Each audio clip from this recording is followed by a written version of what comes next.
Hey, I'm Peter, and I think I just found the best way in the world to create OG images, open graph images, for all your social media previews for your website and your product. So that's why I wanted to show in this quick little demo of my new product, ogkit.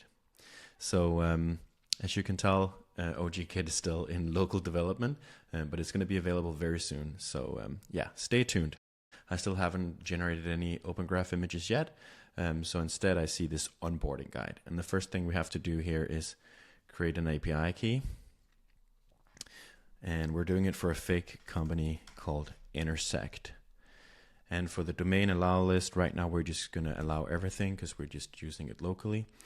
In reality, you probably want to allow certain domains, or at the very least enable URL signing. Anyways, let's create the key.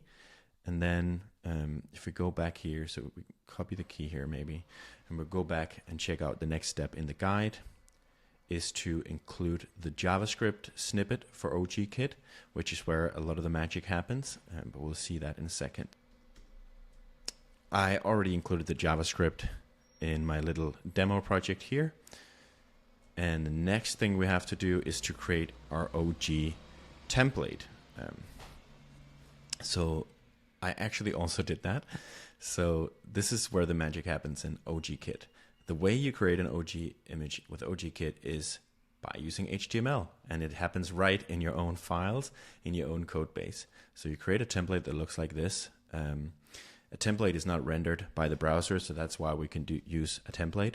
And then you add this data OG template to the template tag. And in there, you can do anything you can already do in your code base. You can use your templating language. You can use the CSS that you're pulling in. In this case, you can see my project is using Tailwind, so I have access to Tailwind here.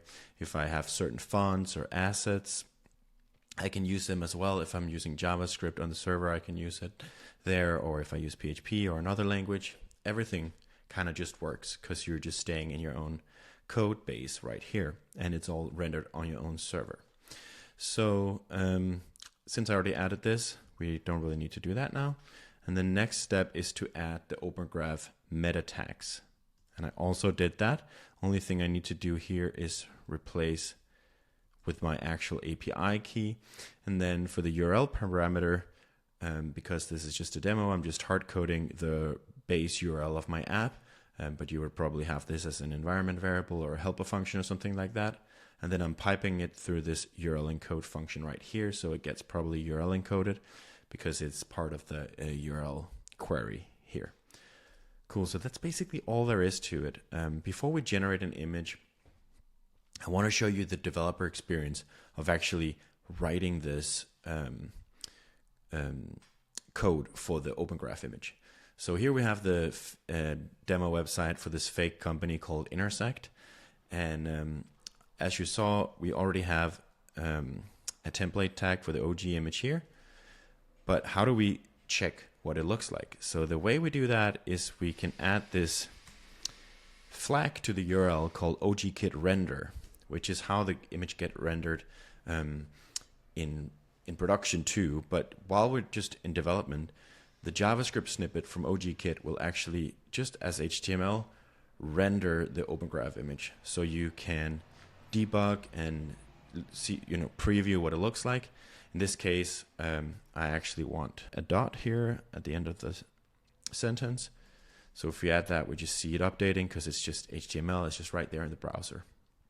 Cool. So now we're happy with our Open Graph image, and we're ready to actually generate it.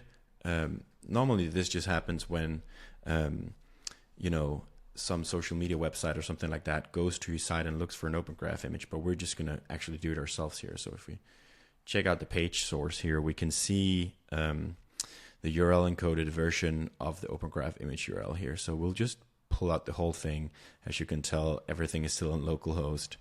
But this is what X or Facebook or whatever would try to render, right? So if we open a new tab and paste that in, it's going to take a little bit of time to generate it the first time because I'm just doing it locally right here. But once it's been generated, if I refresh the page, it's really fast because it's obviously cached. And that's how easy it is to add Open Graph images to your website using ogkit. So I hope you want to check it out and give it a try for your website or product. Thanks for watching this.